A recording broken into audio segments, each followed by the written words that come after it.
వాడే జగన్మోహన్ రెడ్డి గారు అయితే ఇది చేయరు. నిన్న మాట్లాడింది ఎందుకు మాట్లాడదు? మాకే సరే ఉంటే ఉంటుంది, కొట్టుకుంటారులే. రేపు వచ్చిన కమిషన్ వేసి ఒక్కొక్కరిని వేసి తాట తీయచ్చు కదా.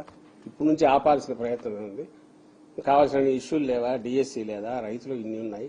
కాబట్టి వాటి మీద మాట్లాడాలి, వాటి మీదే మాట్లాడాలి. నిన్న కూడా ఇది వచ్చి విలేకరు అడిగితే స్పష్టత ఇచ్చాడు ఆయన. ఇది ప్రతిసారి క్వశ్చన్ వస్తుంటుంది. మీరే మీడియా నుంచి అడిగినప్పుడు స్పష్టత ఇచ్చారు. ఈరోజు కూడా ఇక్కడ అవినీతి లేకపోతే, ఇంత అవినీతి, ఇంత దుబారా, రాష్ట్రాన్ని ముంచే కుట్ర, అప్పుల భారంలో ముంచే కుట్ర ఇవి లేకపోతే దాని గురించి ఎక్కువ మాట్లాడాల్సిన అవసరం లేదు. అక్కడ పేదలకు స్థలాలు ఇస్తే వాటిని తీసేశారు. కాంట్రాక్టర్లకు మొబిలైజేషన్ అడ్వాన్సులు పేరిట ముందే ఇచ్చేశారు. వాళ్ళ పని చూస్తే అది జరగట్లే. నువ్వు 14-19 ఏమో టెంపరీ ఏంటివి, 24-29 మధ్య మున్సిపాలిటీ ఏంటివి, అది వస్తే తప్ప పూర్తి కాదంటివి. ఇంటర్నేషనల్ ఎయిర్పోర్ట్ ఒకటి, రైల్వే స్టేషన్ ఒకటి. ఎందుకంటే అంత భూమిలో ఏం చెప్పాలి ఆయనకు దొరకట్లే. ఏం చేసినా 4-5 దొరుకుతాయి. కాబట్టి ఆల్రెడీ స్పోర్ట్స్ సిటీ అనేది ఇంకో స్పోర్ట్స్ సిటీ కావాలంట. ఓ రైల్వే స్టేషన్ 2,000 ఎకరాల్లో 1,500 ఎకరాల్లో రైల్వే స్టేషన్, ఓ 4-5 ఎకరాల్లో ఎయిర్పోర్టు, బహుశా ఇంకొక 5,000 ఎకరాల్లో స్పేస్ సెంటరు, ఇంకొక 10,000 ఎకరాల్లో ఇంకొకటి. ఇట్లా పెట్టుకుంటా పోతుంటే ఏదైనా చేయొచ్చు. రింగ్ రోడ్డు ప్రాక్టికల్గా ఉండాలా. దాన్ని ఎట్లంటే 1,300 కిలోమీటర్లు రింగ్ రోడ్డు తిప్పినామనుకో, దాంట్లో కూడా వచ్చేది వస్తుంది, చూసుకోవచ్చు. ఇక్కడ ఏమో 3 రోడ్లు 4 రోడ్లు సీడ్ యాక్సిస్ రోడ్లు, ఇంకేదో రోడ్లు పెట్టారు ఒకటి. ఎక్కడికి పోతాయి? 6 లేన్ల 6 లేన్ రోడ్లు. ఎప్పుడు హైవేలు కానీ అంత పెద్ద పెద్ద మెయిన్ వైడ్ రోడ్లు ఏమన్నా 2 పాయింట్స్ ఏమన్నా కలపాలా, మేజర్ పాయింట్స్. ఎక్కడ కలుపుతారు? ఒక పక్క తెచ్చేమో ఈ ఆల్రెడీ చోక్ అయిన దీంట్లో దించుతారట, ఇంకోటేమో ఆ వైపు ఎటుపోతుందో తెలియదు. అటువైపు కనెక్టింగ్ ఏది లేదు. దాని మీద 1,000 కోట్లు 2,000 కోట్లు 1,000 కోట్లే పెడతారు. ఆల్రెడీ వెస్ట్రన్ బైపాస్ కనెక్టింగ్ ఒకటి వచ్చింది, దాని నుంచి కనెక్షన్ ఇవ్వచ్చు, లేదు.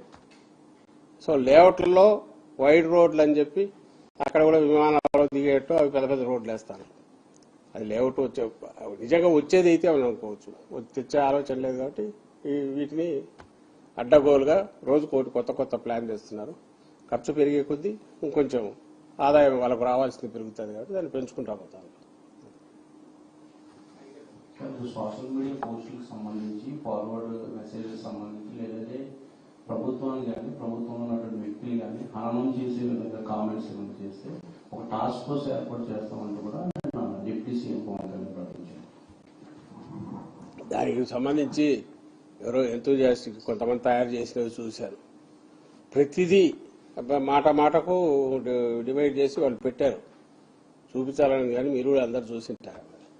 ఆయన అన్న ప్రతి మాట పవన్ కళ్యాణ్ గారు ఆయనకే తగులుతుంది. ఫస్ట్ ఆయనకు తగులుతుంది. ఇంక బూతులు తప్ప వేరే రాని ఎవరు లోకేష్, ఆయన ఆ బూతులు వినడం కూడా కష్టమే. ఆయనకన్నా తగులుతుంది. వీటన్నిటికీ ఒరిజినల్ చంద్రబాబు నాయుడు గారికి తగులుతుంది. వాళ్ళ వెనుక తయారు చేసుకున్న ఫేక్ సైన్యం ఏదైతే ఉందో, ఒకటి ఫేక్ సైన్యం కూడా కాదు, 10 అకౌంట్లు పెట్టి ఎవడో ఒకడే ఆపరేట్ చేస్తున్నట్టు. టీడీపీ ఆఫీస్లో కూర్చుంటారో మరి హైదరాబాద్లో కూర్చుంటారు. వాళ్ళకే వర్తిస్తుంది. బూతులు మొదలు పెట్టారు. అసలు నిన్న వాళ్ళు చేసినవి చూస్తే ఆయన అన్న ప్రతి మాట మహిళలను కించపరిచేది కానీ, లేదా అసభ్యంగా మాట్లాడడం కానీ, పరుషం కాదు అసభ్యంగా మాట్లాడడం కానీ, తొక్కి నారదీయడం కానీ, ఇంకోటి కానీ, బూట్కాలతో కొట్టడం కానీ, ఇంకోదాంతో కొట్టడం కానీ, కొడకల్లారా తిట్టడం కానీ, ఇవన్నీ ఎవరు మాట్లాడినారంటే ఆయనే మాట్లాడినాడు. అది ఆయన విజువల్స్ ఆయనే చూసుకోవచ్చు. బట్ ఆయన సినిమా స్టార్, సినిమాల్లో స్క్రిప్టు తాను తయారు చేసుకున్న ఇంకోటైనా వాటికి సంబంధించి అప్పటికప్పుడు మాట్లాడవచ్చు. కాబట్టి ఐఎమ్ నాట్ రెస్పాన్సిబుల్ అని అనుకుంటాడేమో తెలియదు. ఆయన వరకు ఆయన నాదేం బాధ్యత ఉంది, అక్కడ ఉండేది నేను చెప్తానని. అందువల్ల ఆయన తీసుకోకపోవచ్చు. కానీ ఆయన టాస్క్ ఫోర్స్ పెట్టినా, ఇంకో ఫోర్స్ పెట్టినా, ఏది పెట్టినా అది నిజంగా ఏదైనా అయితే వాళ్ళకే వర్తిస్తుంది.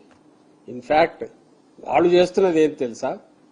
ఒక్కసారి అధికారంలోకి వచ్చాక పోలీసు వ్యవస్థను వాడుకొని వైఎస్ఆర్ కాంగ్రెస్ పార్టీని కానీ, లేదా వైఎస్ఆర్ కాంగ్రెస్ పార్టీకి సింపథైగా ఉండేవారు కానీ, లేదా మామూలు మీలాంటి వాళ్ళైనా ఏందా మరి 20,000 రూపాయలు ఎస్ఎఫ్టీకి అని అడిగినా, 52 లక్షల ఎస్ఎఫ్టీ ఏంటి సెక్రటేరియట్ అని అడిగినా, వాళ్ళ మీద కేసులు పెట్టి కూడా తీయిస్తున్నారు.